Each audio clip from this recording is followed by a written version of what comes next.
Hey, this is Coach Cassandra here, and today we're going to talk about how to achieve those thinner, leaner, toned looking legs and thighs compared to the bulky, muscular thighs that you might have or might want to prevent from getting.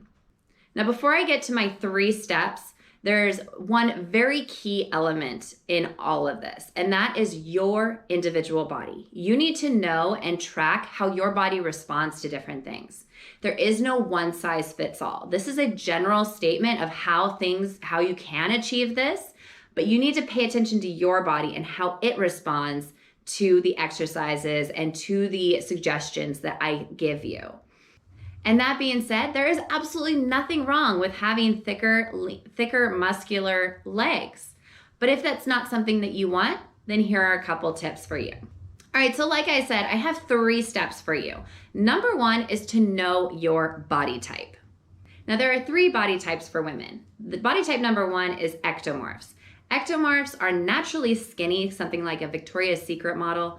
They tend to not be able to put on as much muscle size and mass very easily, but they can stay rather small. If this is your body type, then you're going to want to really focus on building muscle mass, right? You want to have the strong quads and the strong hamstrings so that you have muscle to show and not have just the skinny fat legs. Okay, so focus on lifting heavier, doing lots of squats and lots of lunges, and you can achieve a nice toned look. The second body type is mesomorphs.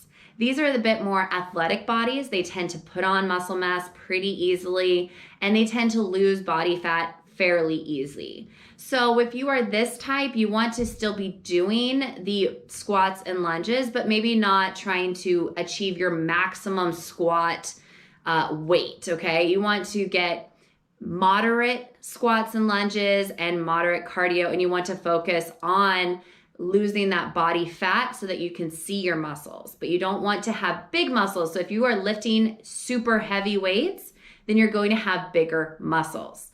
You want to be focusing on lighter weights, medium weights, so that you can maintain your muscle mass, but you want to slim down your body fat percentage so that way you can see it. Last up for body size is endomorphs. These folks tend to have a bit larger of a frame. You can put on muscle mass pretty easy, but it's really difficult to lose body fat. Not impossible, but just more difficult. If this is your body type, you actually want to not be focusing so much on the lunges and the squats, still doing them, but really light weights or body weight or even slightly into the middle of the medium weights.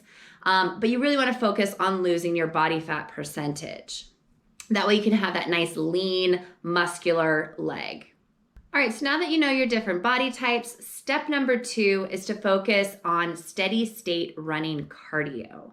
Have you ever noticed the difference between a marathon runner's legs and a sprinter's runner's legs? They're pretty different. A sprinter is going to have the big muscle in their thighs so that they have a lot of power so that they can go super fast in a short amount of time. A marathon runner needs to be able to sustain his running pace for a long amount of time. So he's going to be using his slower twitch muscle fibers compared to the sprinter who's going to use their fast twitch muscle fiber. So if you're trying to achieve a more toned, smaller thigh, you want to be running at a slower pace, but for a longer amount of time. It doesn't have to be a marathon or an ultra marathon or anything crazy like that. I would suggest doing about a 40-minute run at a slower pace. Another key thing, make sure you're not running up hills. If you're running up hills, you're going to be using a lot more muscle mass. So you want to have a nice flat surface to be running on. Not a runner? All right, fair enough.